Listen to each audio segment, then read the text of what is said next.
Merci, monsieur le ministre. La parole est à monsieur Alain Tourret, rapporteur de la commission des lois constitutionnelles, de la législation et de l'administration générale de la République. Vous avez 10 minutes, monsieur le rapporteur.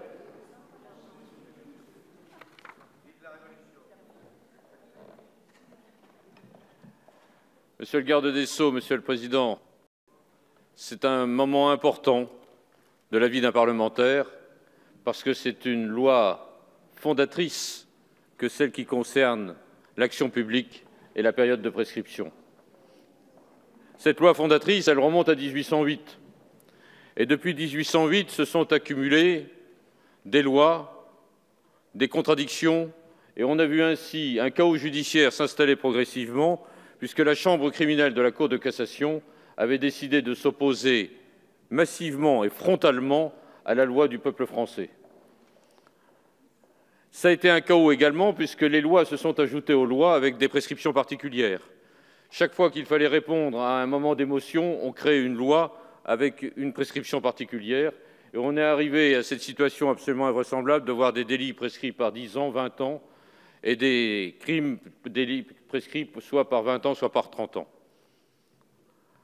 Nous sommes arrivés à la suite d'un travail long, difficile, et je tiens à remercier ici Monsieur le garde des Sceaux, qui ne m'a jamais ménagé ses conseils et sa peine. Pas plus à moi qu'à mon ami Georges Fenech.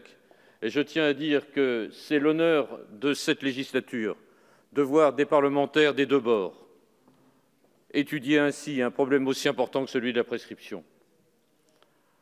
Nous avons d'abord eu recours à une commission d'enquête et nous avons produit un rapport qui a été entendu, pour ne pas dire écouté.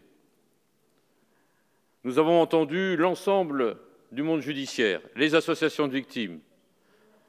Nous avons essayé de trouver à partir de ce moment-là des solutions. Et sachez que s'il n'y a eu que Mme Alliot-Marie, Monsieur le ministre, qui s'était penché sur le texte, mais il y a eu M. Hyest, membre du Conseil constitutionnel, il y a eu M. Mazot, président du Conseil constitutionnel, il y a eu les principaux magistrats, les principaux jurisconsultes. Tout le monde a échoué. Tout le monde a échoué. Tout le monde a échoué. Pourquoi? Essentiellement à cause des délits économiques.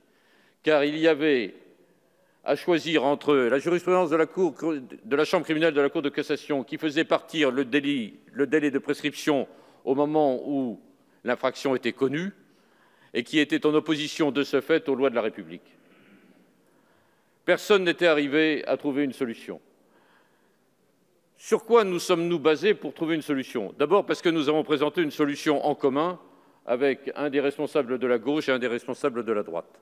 Comme quoi, sur des systèmes aussi compliqués, on a la possibilité de se rassembler. La deuxième chose, parce que nous avons essayé de trouver des solutions de bon sens. Pouvions-nous renoncer au problème de la prescription? Ce n'était pas évident du tout. Tout un certain nombre de pays, à commencer par les pays anglo-saxons, renoncent à la prescription. On est désormais globalement dans un système d'imprescriptibilité d'un côté, de légalité de l'autre côté, qui va directement contre le système français, qui est un système de prescription avec un système d'opportunité.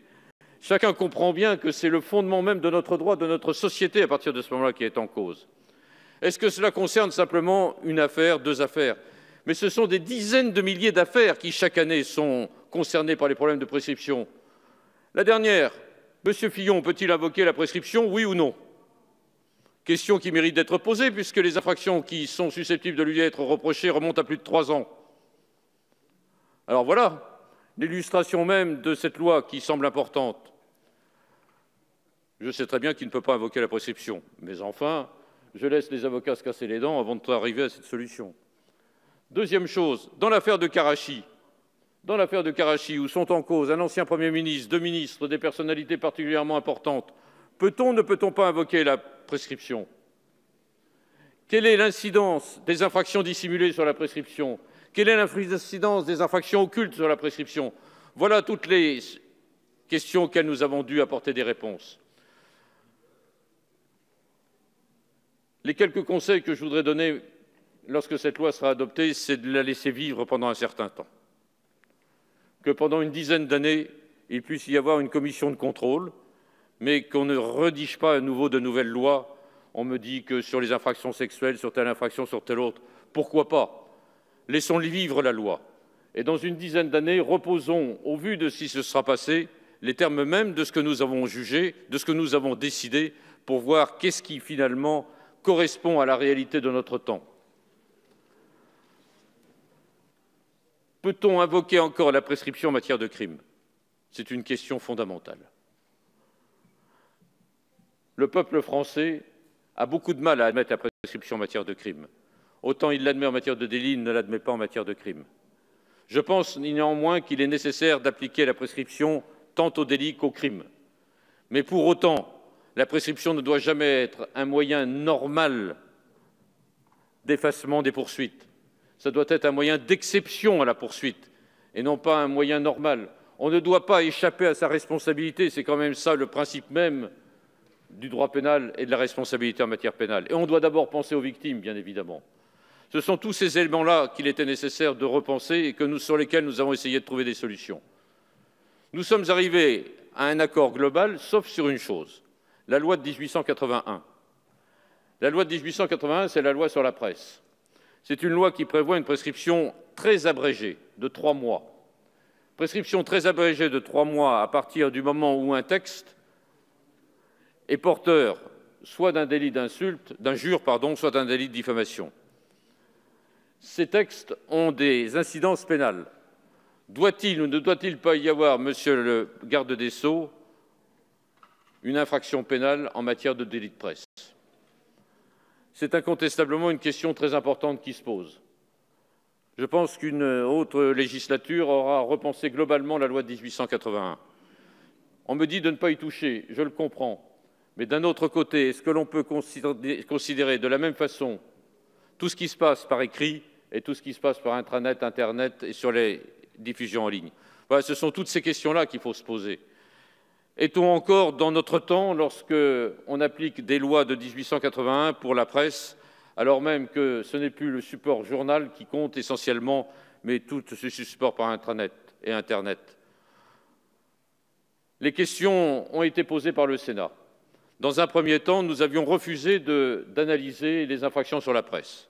Nous avions estimé, de manière unanime, qu'il ne fallait pas toucher à la loi de 1881. Le Sénat a voulu amender ce texte sur ce problème-là et faire en sorte qu'il y ait 2 prescriptions, une prescription de 3 mois et une prescription d'1 an. Je considérais que l'accord qui avait été passé par devant monsieur le garde des Sceaux devait être respecté. C'est pourquoi je me suis opposé avec force à l'amendement déposé par notre collègue président de la Commission des affaires culturelles. Il n'en reste pas moins, et je tiens à le dire, que le gouvernement a rempli l'engagement qu'il avait fait. Monsieur le garde des Sceaux, vous vous étiez engagé à fournir un engagement de moyens et non pas un engagement de résultats. Jusqu'ici, cet engagement de moyens a été tenu. C'est-à-dire que la semaine dernière, le Sénat a été saisi de la loi que nous avions votée, après l'avoir passée en commission, que hier, nous sommes passés en commission mixte paritaire, que ce matin, nous sommes passés devant la commission des lois, qu'aujourd'hui, nous passons à nouveau devant l'hémicycle et que le texte repartira ce soir ou demain au Sénat pour revenir jeudi devant votre Assemblée. Je tiens à remercier le gouvernement, je le dis, alors que j'ai eu des mots très durs à son égard. Je tiens à remercier le gouvernement parce qu'il a tenu parole. Et c'est suffisamment rare pour être souligné. Maintenant, que devons-nous faire? Nous sommes saisis par le texte du Sénat. J'aurais aimé que le Sénat renonce à son amendement. Car ainsi, il aurait pu porter avec nous cette loi. Et il lui aurait donné plus de force s'il la portait avec nous dans un élan de consensus. Il ne l'a pas voulu. Il a donc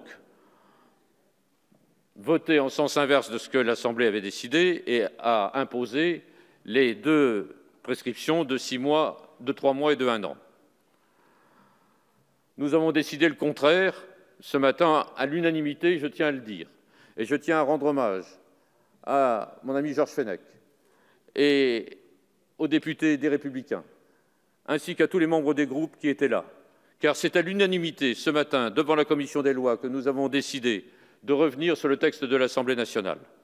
C'est à l'unanimité, j'espère que nous allons la retrouver ce soir, afin de pouvoir voter de manière définitive après la nouvelle navette qui va se faire avec le Sénat et que jeudi, ce soit enfin la loi de la République. Je voudrais attirer votre attention pour la presse sur une prescription importante de notre loi. Nous avons décidé que cette loi ne devait pas être considérée comme une loi de procédure qui était d'application immédiate. Nous avons considéré que cette loi ne pouvait s'appliquer qu'aux faits qui se seront produits après le vote de la loi. Autrement dit, il n'y aura aucun problème dans l'affaire de Karachi et il n'y aura aucun problème de l'inscription de cette loi en ce qui concerne les affaires de M. Fillon. Voici les quelques mots que j'avais à dire. Ce que je souhaite, c'est que cette loi soit adoptée à l'unanimité. Cela lui donnera encore plus de force et ça permettra par là même de s'inscrire dans le marbre des trésors de la République. Je vous remercie. Merci, monsieur le rapporteur.